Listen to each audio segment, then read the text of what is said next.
Assalamualaikum dan salam satu Malaysia Best 510 edisi 7 malam. Saya Faris Izzat Syahrudin dan tumpuan untuk edisi ini.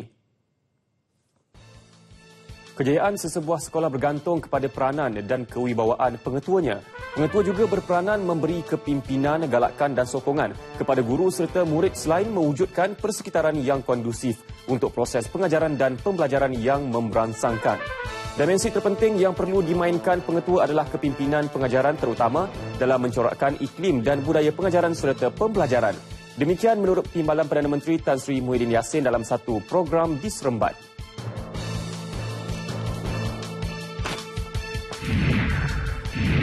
Peniaga yang ingkar mematuhi peraturan GST berdepan tindakan mahkamah serta-merta. Peringatan disuarakan pengarah KPDNKK Wilayah Persekutuan Kuala Lumpur, Muiz Abdul Aziz. Berikutan masih ada aduan berkaitan GST. Jelasnya kes akan diadili di bawah Akta Kawalan Harga dan Anti Pencatutan 2011. Di Kuala Lumpur, sebanyak 25 notis dikeluarkan KPDNKK Wilayah Persekutuan daripada 465 premis yang diperiksa.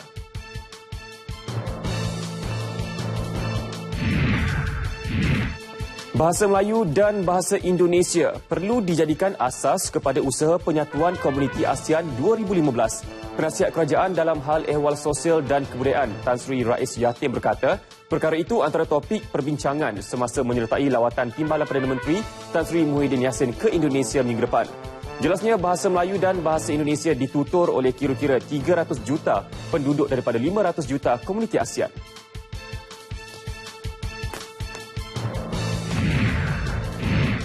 Kerajaan Kedah akan memastikan projek perumahan rakyat prima di Sungai Petani yang dibangunkan oleh Mendiang Datuk Tan Huat Siang siap mengikut jadual.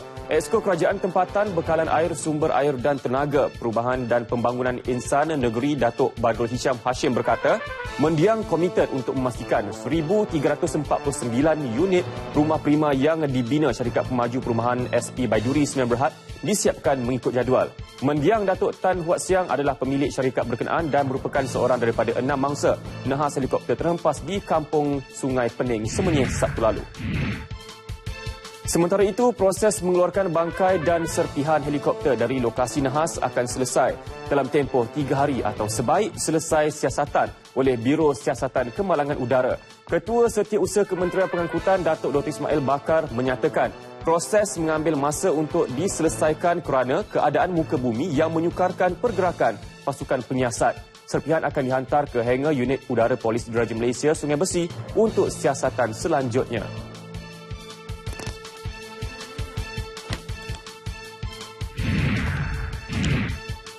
Umat Islam dinasihat menggunakan perkhidmatan Pusat Pelupusan Al-Quran yang diiktiraf pihak berkuasa bagi melupuskan kitab suci itu.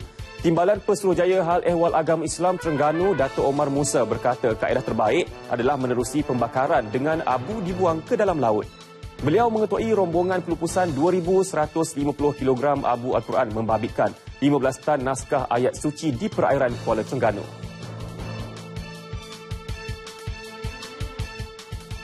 Sekian Best 510 edisi 7 malam. Lagi perkembangan berita dalam dan luar negara menerusi Nasional 8 kurang sejam dari sekarang. Saya Faris Izzat Syahrudin. Assalamualaikum dan salam sejahtera.